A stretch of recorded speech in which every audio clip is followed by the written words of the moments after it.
Hello friends, आज हम बात करेंगे 15 ऐसी कॉमन गलतियों के बारे में जो लोग अक्सर करते हैं जब वो वज़न लूज़ करना चाहते हैं या वज़न लूज़ करने के लिए मेहनत करते हैं, लेकिन छोटी-छोटी चीज़ों को नज़रअंदाज कर देते हैं, मिस आउट कर देते हैं और ये गलतियाँ करने पर उनका या तो डिटर्मिनेशन चला जाता है वज़न लूज़ करने का या वज़न लूज़ करने के दौरान उनके शरीर में नुकसान होता है, उनको बॉडी का नुकसान होता है, मसल्स का नुकसान होता है या ओवरऑल हेल्थ का नुकसान होता है।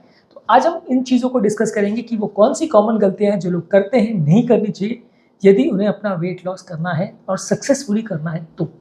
टॉपिक पर जाने से पहले जो लोग हमारे चैनल पर नए हैं, उन्हें रिक्वेस्ट करूँगा कि चैनल को सब्सक्राइब करें, वीडियोज़ को लाइक और शेयर करें। सबसे पहला और इम्पॉर्टेंट मिस्टेक है, यदि आप वेइंग मशीन पर बहुत ज़्यादा फोकस करते हो, तो ये एक प्रॉब्लमैटिक चीज़ है। डेफिनेटली आपको वेट चेक करना ज़रूरी है, रोज़ करना चाहिए।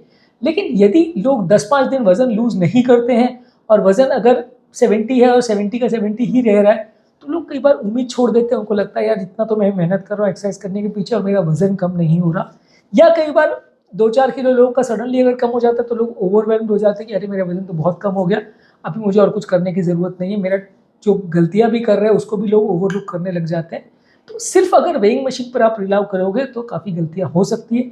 ऐसा इसलिए है क्योंकि कई बार वेइंग लूज़ करने के प्रोसेस के दौरान शरीर पानी रिटेन करता है, जिससे कि आपका ओवरऑल वेट सेम रहता है। कई बार शरीर आपका मसल्स बढ़ाने लगता है, जब आप एक्सरसाइज ज़्यादा करते हो तो मसल्स बढ़ने लगती है, तो ओवरऑल आपका वेट सेम रहेगा, कपड़े आपके लूज़ हो रहे हैं, आपके चेहरे पर फैट कम हो रहा है, लेकिन बॉडी वेट आपका वेइंग मशीन पर कम नहीं हो रहा।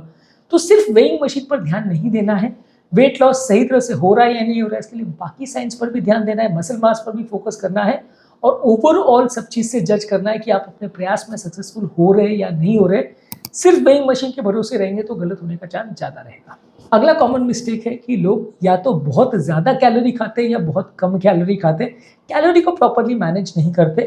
पहले कुछ स्टडीज़ थी जो शो करती थी कि लगभग 7,500 से 8,000 कैलोरी अगर आप लूज़ करते हैं या नहीं खाते या कम करते हैं तो 1 किलो वज़न कम होता है। लेकिन आजकल काफ़ी स्टडीज़ है जो ये शो करती है कि लोग अपने जो कैलोरी के रिक्वायरमेंट है वो कई बार वेरी करता है। लोगों का किसी में ज़्यादा कैलोरी लूज़ करने से वज़न कम होता है, किसी में कम से होता है। तो ये एग्ज़ैक्टली उतनी ही कैलोरी से वज़न कम होगा ऐसा कोई ज़रूरी नहीं है। आपको कैलोरी कट डाउन करना है, जितना आप यूज़ कर रहे हो उससे ज़्यादा लूज़ आपको कैलोरी करना है। इसमें लोग गलतियाँ कई बार क्या करते हैं कि कैलोरी का कैलकुलेशन प्रॉपर नहीं करते। एक्सरसाइज के दौरान जो कैलोरी वो लूज़ करते हैं उसको ओवर एस्टिमेट करते हैं। उनको लगता है कि 1 घंटा मैंने चल लिया तो मेरी 500 कैलोरी लूज़ हो गई। और जो आप खाने में खाते हो वो कैलोरी को अंडर एस्टिमेट करते हैं। आपको लगता है कि एक समोसा है, एक या मिठाई है, इतनी छोटी सी, इसमें कितना कैलोरी होगा, छोड़ो, तो खा सकते हैं, 1 या 4 भी खा सकते हैं। तो उसमें आप कई बार अंडर एस्टिमेट करते हो कैलोरी, जितनी एक छोटी सी चीज़ भी आपको दे जाती है और आपका पूरा एक्सरसाइज का शेड्यूल गड़बड़ा देती है। कई बार ऐसा शो किया गया कि एक छोटी सी मिठाई को कैलोरी को कंज्यूम करने के लिए या उतना कैलोरी जलाने के लिए आपको कई घंटे तक एक्सरसाइज करनी पड़ती है, खासकर अगर आप स्लो एक्सरसाइज कर रहे हो। यदि आप इस कैलकुलेशन को प्रॉपर्ली समझेंगे या उसको वर्कआउट करेंगे तो आप कई बार मिठाइयाँ या ऐसी चीज़ खाना ही बंद कर दोगे। आपको चिढ़ हो जाएगी देख के कि यार मैंने इतने घंटे मेहनत की और एक मिठाई या एक समोसा खाने की वजह से मेरा पूरा एफर्ट चला गया। आप 1 घंटे अगर साइकिलिंग करते हो तो लगभग आपका 400 से 500 कैलोरी बर्न होता है। वहीं अगर आप 2 समोसे खा लेते हो तो लगभग वो उतना ही बराबर हो जाता है। तो 1 घंटे कंटिन्यू साइकिलिंग बिना रुके अगर आप कर रहे हो, वो 2 समोसे में खत्म हो जाता है। तो यदि इस तरह के कैलकुलेशंस आप प्रॉपर्ली मेंटेन नहीं कर पा रहे हैं तो काफ़ी चांस है कि आप परेशान होंगे और आप काफ़ी चांसेस है आप गलत करोगे। इसके अलावा अगला कॉमन मिस्टेक है कि लोग या तो बिल्कुल एक्सरसाइज नहीं करते या बहुत ज़्यादा एक्सरसाइज करते हैं, दोनों ही अपने आप में गलत है। यदि आप बहुत ज़्यादा एक्सरसाइज करते हैं तो उसके बाद आप बहुत थक जाते हैं, कई बार ओवर ईटिंग करने लग जाते हैं तो फिर वजन बढ़ जाता है। या आप कई बार इतने थक जाते हो कि आप कोई काम करने लायक नहीं रहते, उसके बाद वापस आप सो जाते हो, दिन भर कोई काम नहीं कर पाते। इस तरह के शेड्यूल में आप अपने वर्क में पिछड़ने लगते हो, फिर आपको धीरे धीरे करके वो छोड़ना पड़ता है। या कई बार लोग को लगता है डाइट कर लिया बहुत है, एक्सरसाइज करना ही नहीं है, बिल्कुल ही एक्सरसाइज नहीं करते। एक्सरसाइज नहीं करते तो बॉडी का मेटाबॉलिज्म कम हो जाता है, बॉडी की कैलोरी रिक्वायरमेंट कम हो जाती है और फिर आपका वजन कम नहीं होता, आपकी डाइटिंग वेस्ट चली जाती है। तो दोनों ही चीज़ें गलत है। ओवर एक्सरसाइज भी नहीं करना है, अंडर भी नहीं करना है, एक्सरसाइज मॉडरेट अमाउंट में करना है और उस हिसाब से अपनी बॉडी को मेंटेन करना है। यदि आप एक्सरसाइज कर रहे हैं तो उससे आपको डेफिनेटली फायदा होगा, मेटाबॉलिज्म बढ़ेगा। लेकिन ओवरडू करेंगे, जितनी आपकी कैपेसिटी नहीं है उससे ज़्यादा करेंगे तो कई बार नुकसान भी हो सकता है। तो प्रॉपर्ली उसको बैलेंस करके हर तरह की एक्सरसाइज को किस तरह से मैनेज और मेंटेन करना है, इसको यदि आप ध्यान से फॉलो करेंगे तो ज़्यादा फायदा होगा, ज़्यादा अच्छे रिजल्ट्स मिलेंगे। यदि आप कुछ भी एराटिक वे में अगर एक्सरसाइज करेंगे तो आपको रिजल्ट्स अच्छे नहीं मिलेंगे। कई बार बेटर होता है कि किसी प्रॉपर डाइटिशियन या किसी प्रॉपर एक्सरसाइज थेरेपिस्ट के साथ मिलकर अगर आप एक्सरसाइज करें तो ज़्यादा अच्छा रहता है, क्योंकि एक नॉर्मल व्यक्ति के लिए जानना और समझना बड़ा मुश्किल होता है कि कब मैंने ज़्यादा किया, कब मैंने कम किया, कौन सी एक्सरसाइज करनी थी, कौन सी नहीं करनी थी, किससे फ़ायदा होगा, किससे नहीं होगा, कौन सी एक्सरसाइज कम टाइम में ज़्यादा कैलोरी कंज्यूम करेगी, कौन सी एक्सरसाइज मेरे को लंबे समय में ज़्यादा फायदा करेगी। ये चीज़ें कई बार समझ पाना नॉर्मल व्यक्ति के लिए थोड़ा मुश्किल हो जाता है। तो यदि आप किसी थेरेपिस्ट या प्रॉपर ट्रेंड व्यक्ति के साथ इसको एक्सरसाइज का शेड्यूल करते हैं तो ज़्यादा अच्छे रिजल्ट्स मिलेंगे। यही कारण है कि फिल्म स्टार्स वगैरह कई बार जो प्रॉपर थेरेपिस्ट वगैरह के साथ काम करते हैं वो एक एक दो दो महीने में 20-20, 30-30 किलो का वेट रिडक्शन या इंक्रीज कर लेते हैं। बॉडी बिल्डिंग जो लोग करते हैं वो एक एक दो दो महीने में 6 पैक एब्स बना लेते हैं, और वेट लॉस अगर करना हो तो 20-20, 30-30 किलो कम कर लेते हैं। काफ़ी फिल्म स्टार्स के एग्जाम्पल हैं।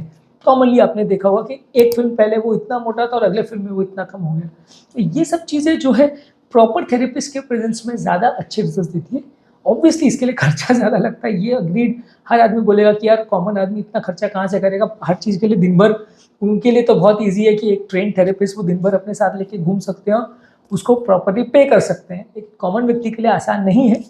इसके भी सोल्यूशंस है। कई बार आप थोड़ा टाइम उनके साथ रेगुलर कंसल्ट करके डिस्कस कर सकते हैं, उनसे टिप्स ले सकते हैं, या कई एप्लीकेशंस वगैरह भी आते हैं जो काफ़ी कंपैरेटिवली कम कॉस्ट में आपको ठीक ठाक टिप्स दे देते हैं।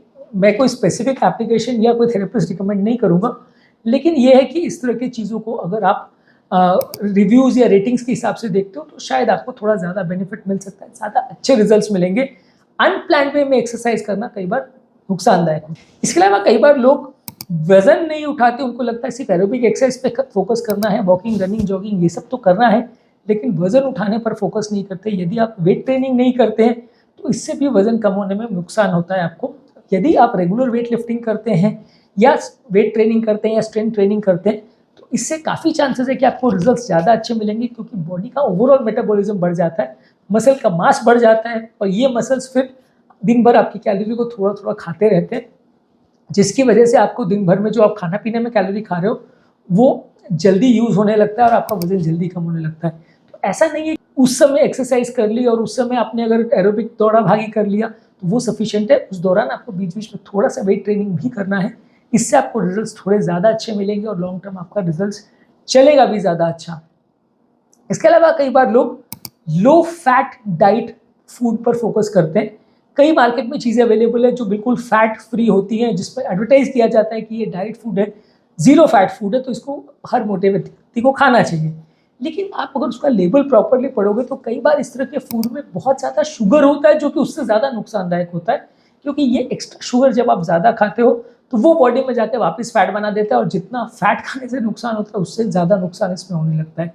तो कई बार ये फैट फ्री दही है, फैट फ्री कंटेनर्स आते हैं, फैट फ्री नट्स वगैरह आते हैं, ये अगर आप कई बार लेते हो आपको लगता है कि ये बहुत हेल्दी, इससे तो मेरा वजन कम होगा, लेकिन एक्चुअल में जब आप उसका कंटेंट प्रॉपर पढ़ोगे, उसका कैलोरी प्रॉपरली पढ़ोगे तो उसमें आप देखोगे कि उसमें आपको जितना कम करना था उससे ज़्यादा कैलोरी मिल रही है और आपका पूरा कैलकुलेशन गड़बड़ा जाता है।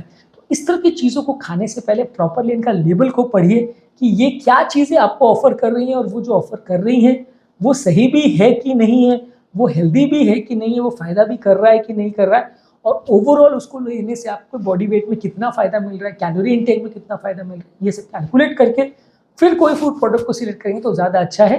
अगला कॉमन मिस्टेक जो लोग करते हैं कि कई बार लोग प्रोटीन कम खाते हैं। ये एक इम्पॉर्टेंट मिस्टेक है।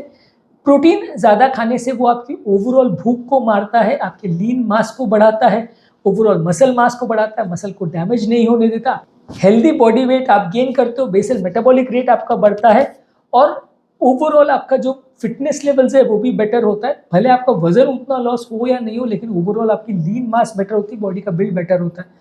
प्रोटीन इसलिए ज़्यादा खाना चाहिए, लेकिन ओवर ईट भी नहीं करना चाहिए।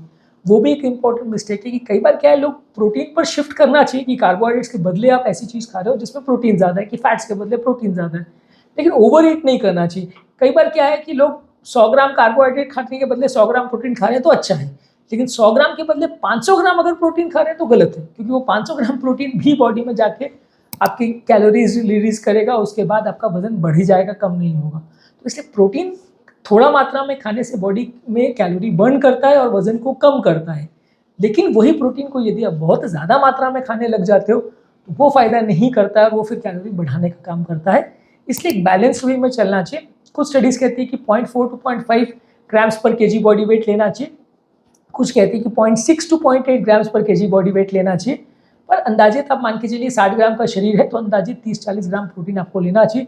300 ग्राम प्रोटीन लेने की कोशिश मत करिए, उसमें आपका लॉन्ग टर्म नुकसान होगा, किडनी भी खराब होगी और वजन कम होने के बदले उल्टा बढ़ जाएगा, आपको फायदे के बदले उल्टा नुकसान होगा। तो इसलिए प्रोटीन पर फोकस करना है, लेकिन ओवर ईटिंग नहीं करना है। आप बहुत ज़्यादा अगर प्रोटीन खाने की कोशिश करोगे तो उसमें लॉन्ग टर्म आपको फायदे के बदले नुकसान ही होगा और वजन कम होने के बदले बढ़ ही जाएगा। आज के टॉपिक में ऑलरेडी हमने काफ़ी चीज़ों पर बात करी, इसके अलावा भी और 7-8 पॉइंट्स हैं जिसको हम इस टॉपिक के सेकंड पार्ट में डिस्कस करेंगे। टॉपिक ज़्यादा लेंदी नहीं हो जाए इसलिए इसे 2 पार्ट्स में डिवाइड करते हैं। उम्मीद करूँगा कि आज के टॉपिक में कुछ नई बातें जानने को मिली होगी। जो लोग हमारे चैनल पर नए हैं उन्हें रिक्वेस्ट करूँगा कि चैनल को सब्सक्राइब करें, वीडियोज़ को लाइक और शेयर करें।